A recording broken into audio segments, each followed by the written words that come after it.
Assalamualaikum warahmatullahi wabarakatuh. Alhamdulillahilladzi hadana subulas salam wa afhamana bi syari'atin nabiyil karim. Assalatu wassalamu ala nabiyil khatim wa ala alihi wa sahbihi ajma'in. Amma ba'd. Dewan Hakim yang kami muliakan, hadirin sekalian beserta teman-teman Syarhil Quran yang kami banggakan, sekuntum bunga sedang mekar, indah dipandang saat purnama. Bapak Ibu hadirin, apa kabar? Apakah sehat semuanya? Alhamdulillah. Ma'asyiral muslimin wal muslimat rahimakumullah. Profesor Dr. Thomas Likona, seorang pakar psikologi pendidikan asal Amerika Serikat, di dalam bukunya yang berjudul Educating for Character, How Our School Can Teach Respect and Responsibility, menyatakan bahwa without good character, academic achievement alone is not sufficient to ensure success and happiness in life. Tanpa karakter yang baik, prestasi akademik saja tidak cukup untuk memastikan keberhasilan dan kebahagiaan dalam hidup. Betapa banyak orang-orang hebat namun terjerat maksiat, banyak orang-orang cerdas intelektual namun akhirnya terlibat skandal korupsi yang marak di lingkungan orang-orang berpendidikan tinggi, seperti yang dicatat Komisi Pemberantasan Korupsi, bahwa sejak Januari hingga 31 Mei 2024, KPK telah mencatat 100 orang tersangka dan 37 diantaranya adalah pejabat negara eselon 1 sampai 4. Fenomena tersebut hadirin membuktikan bahwa masih gagalnya implementasi pendidikan karakter di Indonesia. Indikator kegagalan itu makin jelas terlihat akhir-akhir ini. Aksi puli merenggut nyawa santri, siswa mengancam membunuh gurunya, guru membunuh siswa karena ejekan yang dilontarkannya, bahkan kasus pelecehan terhadap anak-anak di bawah umur oleh kakak kelasnya. Ini menunjukkan bahwa gagalnya keluarga sebagai institusi pertama yang harus menanamkan fondasi agama dan etika. Oleh karena itu, tergugahlah hati kami untuk menyampaikan sebuah syarahan Al-Quran yang berjudul Peran Keluarga dalam Penguatan Pendidikan Karakter Menuju Jati Diri Bangsa. Itulah yang merupakan judul syarahan kami, dengan rujukan firman Allah di dalam Al-Quran surah Al-Furqan ayat 63 sampai 64 berikut ini.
والذين يبيتون لربهم سجدا وقياما. Aku berlindung kepada Allah dari godaan setan yang terkutuk dengan menyebut nama Allah yang Maha Pengasih lagi Maha Penyayang. Hamba-hamba Tuhan yang Maha Pengasih itu adalah yang berjalan di atas bumi dengan rendah hati. Dan apabila orang-orang bodoh menyapa mereka dengan kata-kata yang menghina, mereka mengucapkan salam. Dan orang-orang yang mengisi waktu malamnya untuk beribadah kepada Tuhan mereka dengan bersujud dan berdiri. Ma'asyiral muslimin wal muslimat rahimakumullah. Profesor Dr. Hamka di dalam tafsir Al-Azhar juz 19 halaman 5060 memaknai ibadur rahman dengan hamba dari yang maha pemurah yang karakternya menjadi uswah. Kalimat yamshuna alal ard dimaknai berinteraksi dengan sesama manusia. Sedangkan kata hauna di dalam kitab I'rabul Qur'anul Karim wa Bayyan jilid 3 halaman 27 dimaknai dengan arifu wa sakinah, berinteraksi dengan ramah, santun dan penuh toleransi. Karakter ini hadirin tentu sejalan dengan cita-cita pendidikan karakter yang tujuan utamanya untuk menghasilkan individu berakhlak mulia dan bertoleransi, bukan mencetak siswa yang doyan berkelahi, suka mengintimidasi, hobi memprovokasi, apalagi membuli. Namun apa yang terjadi di lingkungan pendidikan kita saat ini? Mantan Menteri Pendidikan dan Kebudayaan Republik Indonesia Nadiem Makarim mengungkapkan bahwa pendidikan di Indonesia hingga saat ini masih dibayangi oleh 3 dosa besar, yakni intoleransi, kekerasan seksual dan perundungan. Federasi Serikat Guru Indonesia mencatat bahwa sejak Januari hingga Mei 2023 telah terjadi 22 kasus kekerasan seksual yang terjadi di satuan pendidikan. Sebanyak 222 siswa menjadi korban dan pelakunya adalah orang dalam. Lalu siapa lagi yang bisa kita percaya untuk mendidik generasi bangsa? Jika guru sudah tak mampu menahan nafsu, kepala sekolah sudah tidak amanah, pembina asrama tak dapat lagi dipercaya, penjaga sudah jadi pemangsa. Ini menunjukkan betapa sombongnya manusia. IQ-nya tinggi tetapi akhlaknya hina, nafsunya berkuasa hingga tega mencolimi anak didiknya. Sungguh ini sangat jauh dari sifat ibadur rahman hadirin.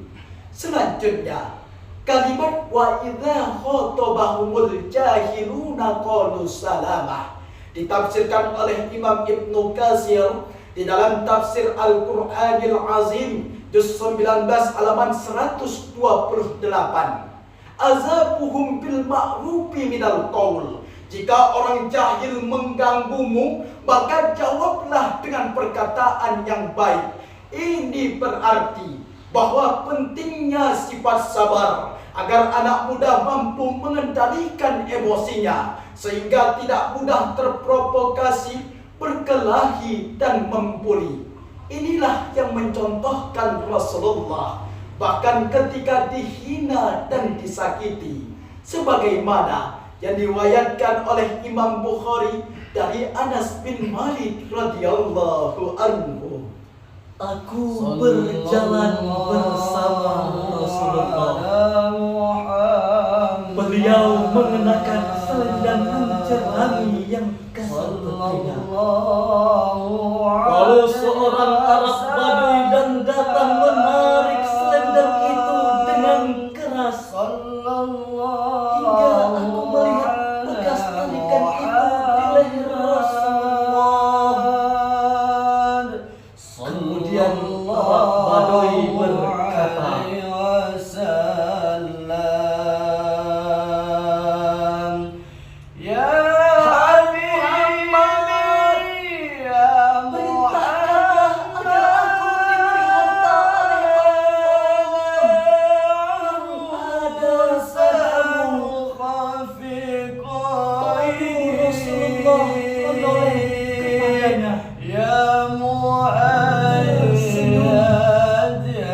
dan memerintahkan agar dia diberi harta. Ya Imam al-Qiblataini. Hadirin, betapa agung pribadi Rasulullah. Betapa hebat beliau mengendalikan emosi, mampu menjaga ucapan, karena selalu menjalin komunikasi dengan ilahi. Walladzina yabituna li rabbihim sujjadan wa qiyama. Orang-orang yang mengisi waktu malamnya untuk beribadah kepada Tuhan mereka dengan bersujud dan berdiri.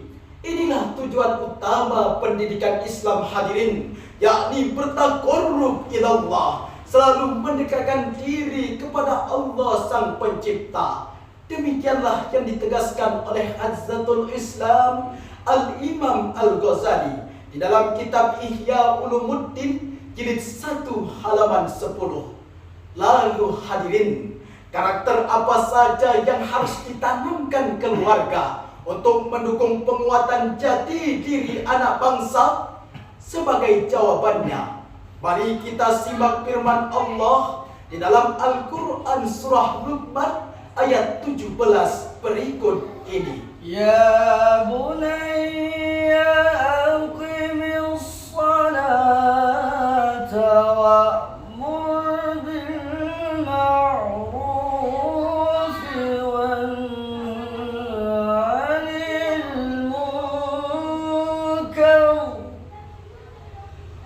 bil ma'ruf wanha 'anil munkar wasbir 'ala ma asabak inna zalika min 'azmil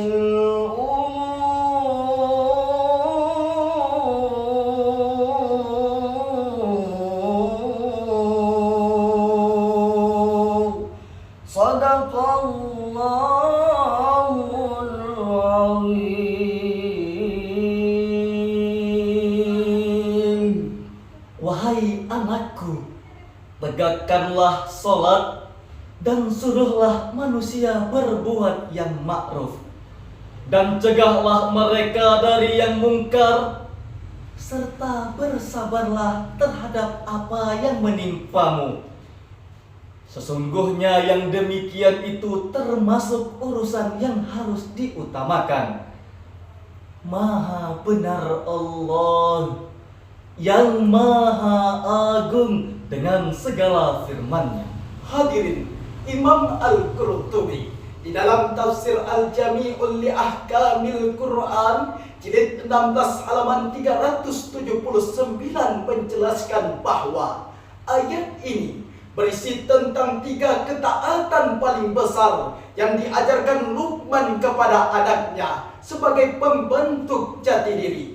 Pertama, ya bunayya aqimis shalah, wahai anakku, dirikanlah salat. Salat adalah keutamaan yang paling besar yang diajarkan Luqman kepada anaknya.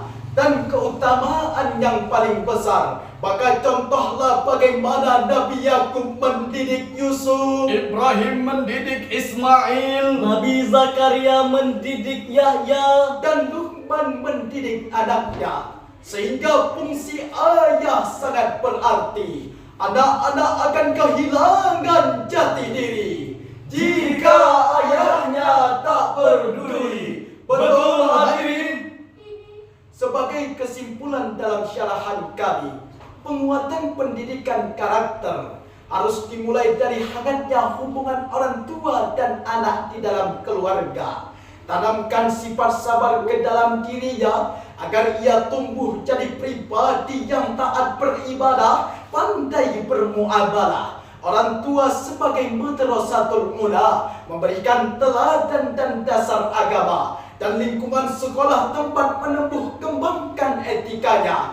Jika kedua komponen ini bekerja sama, kami yakin, sekali lagi kami yakin, karakter mulia akan menjadi jati diri bangsa. Mari anak-anak Indonesia belajar agama sejak dini agar tumbuh karakter Qur'ani. Kita jadi generasi yang memiliki jati diri untuk kejayaan NKRI. Sebagaimana lagu ciptaan Ami Hadi yang telah kami ubah liriknya. mari tanamkan budi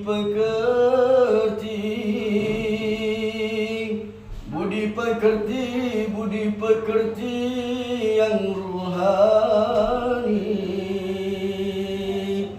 Jangan goyah, jangan pasrah, jangan menyerah. Jaga diri, bekalin diri, raih prestasi. Jangan goyah, jangan pasrah, jangan menyerah. Jaga diri, bekali diri, raih prestasi. Demikianlah yang dapat kami sampaikan. Mohon maaf atas segala kekurangan. Adakumullah ila aqwamit thariq. Wassalamualaikum warahmatullahi wabarakatuh.